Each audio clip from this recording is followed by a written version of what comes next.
Hello, welcome to Summer Camp Culture TV. I'm your host, Matt Ralph. I'm the editor of summercampculture.com, a website dedicated to tracking the intersection between pop culture and a traditional overnight summer camp experience. It's recently the beginning of spring. The spring just started this past weekend. It actually feels like spring today. But the winter this winter was really, really long and too long, and there's a lot of snow. I live in near Philadelphia, Pennsylvania. And we're not used to getting much snow. We got the second most snow that ever recorded for us in this area. And so it's been kind of a miserable winter in that respect, and we're looking forward to summer. But now that it's spring, we're only one season away from summer camp, which is, obviously something we all love and look forward to throughout the year. Probably more so this year than in previous years with all the bad weather. I did recently get to spend some time at a camp, though, up in northeastern Pennsylvania, a camp called Camp Twin Pines, and there was lots of snow there, but it's still so beautiful. And those of you who spend time at camps in the winter where it's snowy, or live on camps where it's snowy, you can sort of relate to how beautiful it is in the wintertime, even with the snow everywhere. And so I got to spend a little bit of time up there. My brother is a youth director, and so I got to hang out with him and his youth group up at Camp Twin Pines. It was sort of a last minute thing that they ended up going there, and I got to meet the camp director there, Sean, and got to spend some time talking with him, and really had a good time up at Camp Twin Pines, and I took some video. And so this is sort of a tribute to the winter time and what winter time is like at camp, and as we look forward to the spring and then going into the summer.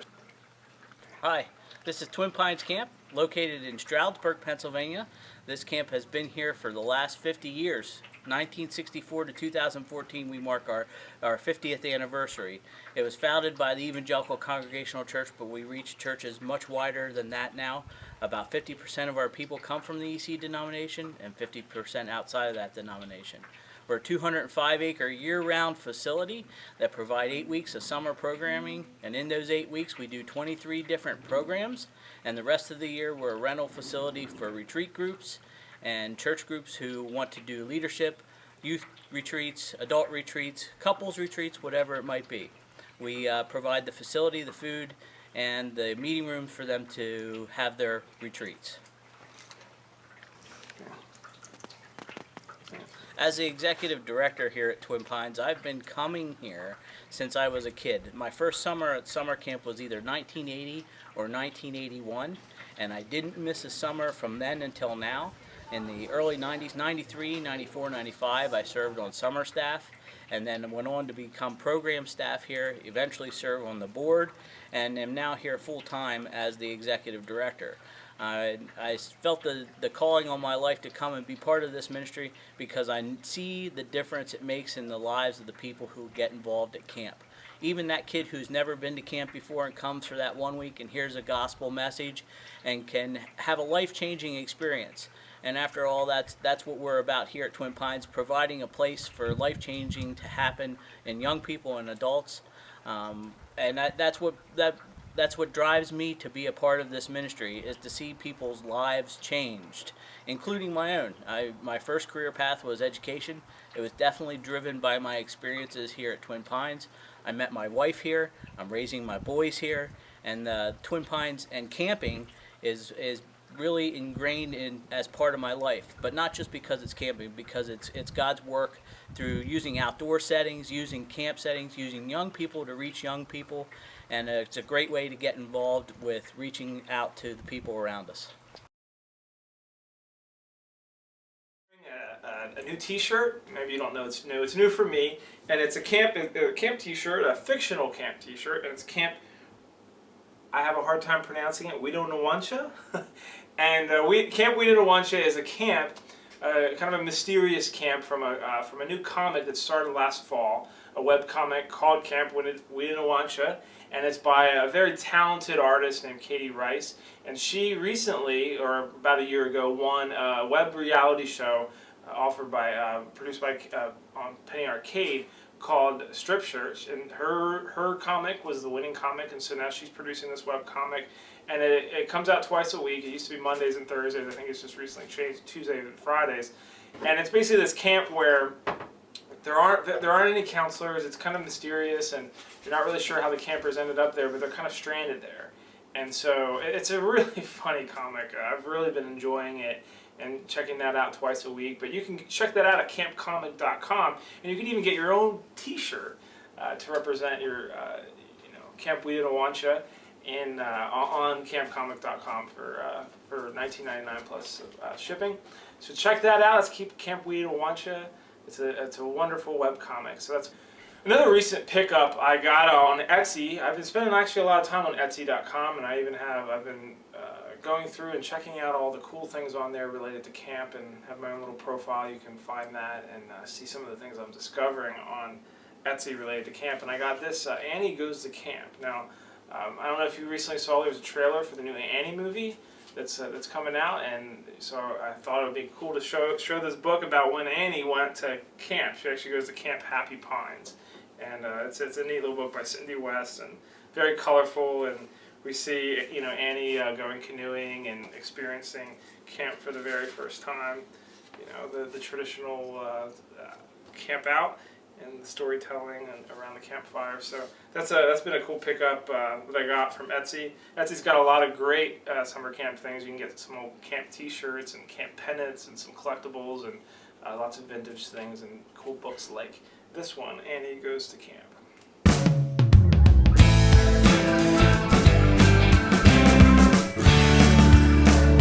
So for the top 10 list for this episode of Summer Camp Culture TV, I wanted to talk about fictional summer camps. One of my favorite things about tracking pop culture and summer camp is the fictional camps that these fictional places that are created by creative people. And this is a time of year where parents are thinking about where to send their kids to camp. There's lots of articles I keep reading about how to find summer camps, which I don't think summer camps are that hard to find. I was thinking about that, and I was thinking about the camps that I would most want to go to that are fictional.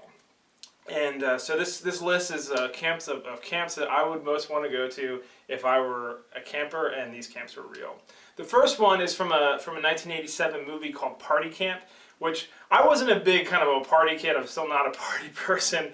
But the thing that I loved about the camp and Party Camp, Camp Chipmunk, is the dorm where they the squirrels they're called, and they have a kind of a crazy camp counselor, and the one scene where he has basically a hot tub, a kiddie pool that he uses a hair dryer to create a hot tub with, and that's actually something. When I was a counselor, I had a kiddie pool in the cabin, and it was lots of fun, and it was something I'll never forget. And it did create a lot of water that was difficult to clean up. But so Camp Chipmunk would be one I think I would be interested in as a kid going to. The second one is Camp Winnipesaukee, and Camp Winnipesaukee is a fictional camp in a real place. Lake Winnipesaukee is a real place, actually, where they filmed the Bill Murray movie. You might remember What About Bob, and it's a great vacation place that families for generations have gone to. But Camp Winnipesaukee is actually a place fictional camp where Jimmy Fallon and Justin Timberlake have attended, and also the NFL quarterbacks Russell Wilson and Colin Kaepernick. So whether I'm singing Hootie and the Blowfish or with Jimmy Fallon and Justin Timberlake, or playing EA Sports with Russell Wilson or Colin Kaepernick, I think I would have loved going to Camp Winnipesaukee. The third one, number 3, is Camp Manitou. And this is going back several years to 1948 novel by Herman Wouk called City Boy, The Adventures of Herbie Bookbinder. And it's one of my favorite summer camp novels, and Herbie Bookbinder is just this precocious young man who I think I would have been best friends with at camp, and I would love hanging out with him. He, in the book, and there's also a movie version of it, he creates this, this slide where you get in a boat and slide into the water, and he wins the adoration of all the camp, and I think I would have been helping him and would have probably been pretty good friends with Herbie Bookbinder. The fourth one, number 4, is Camp Ivanhoe from the Wes Anderson movie Moonrise Kingdom. Now, I went to Boy Scout camp when I was a kid, and I loved it. I loved the sort of the rustic camp environment, sleeping in an elevated tent. And Camp Ivanhoe is the fictional camp in that movie, and it kind of idealizes my own experience at Boy Scout camp, and it runs it through the Wes Anderson lens. So I would love the color, going to Boy Scout camp all over again with the Wes Anderson color palette.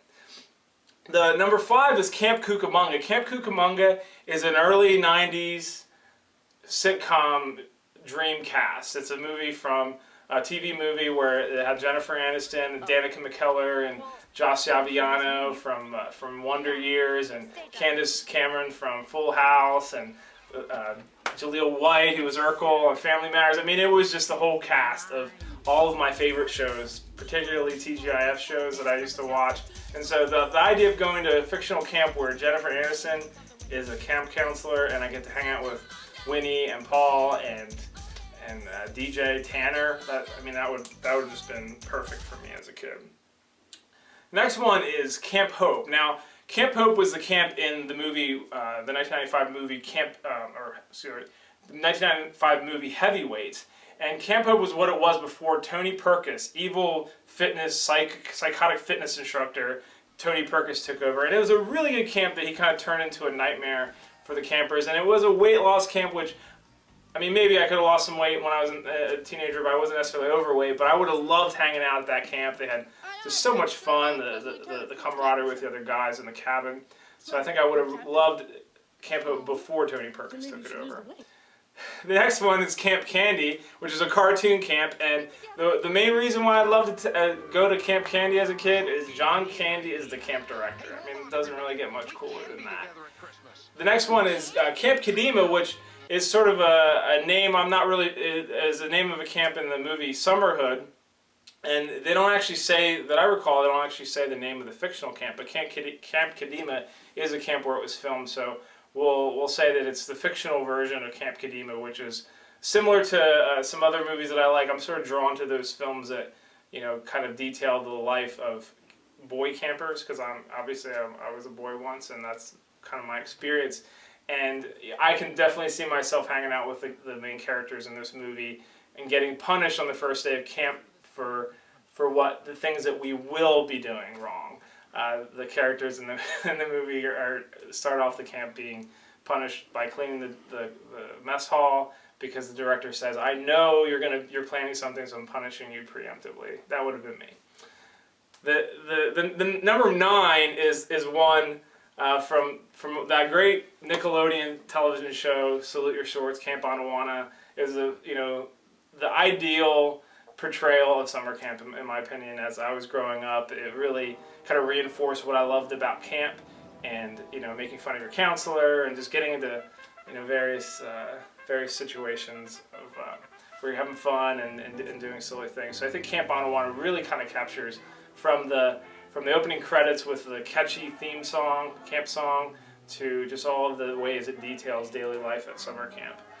And it was because it was based on a book about summer camp that it sort of captures what the essence of being a camper at camp is. The number one camp I would have loved to attend when I was a kid would be Camp Kipperman. And Camp Kipperman is the fictional camp from my favorite camp movie, A Pig's Tale. And this isn't one you hear about a lot, but it's one that I love because the movie is essentially about an underdog cabin called the Pigs they're called, and it's sort of this rundown pigsty of a cabin that they pick all the kind of the awkward kids to get thrown together in, and they turn it into something really cool they get a TV and they have a little satellite dish, and I mean they're just lots of fun, and I would love to be a pig, and I would have loved to have attended Camp Kipperman when I was a kid. So those are the 10 camps that I would most want to attend when I was a kid. There's lots of other fictional camps I would never want to go near, like Camp Crystal Lake and others from horror movies, but those are the 10 I would love to attend. I'd love to hear what camps you would most want to go to. You can leave a comment or stop by the website and let me know which ones you would most want to attend. So, well, that's all for episode 2 of Summer Camp Culture TV. Thanks for tuning in. Check us out on summercampculture.com. I'll see you next time.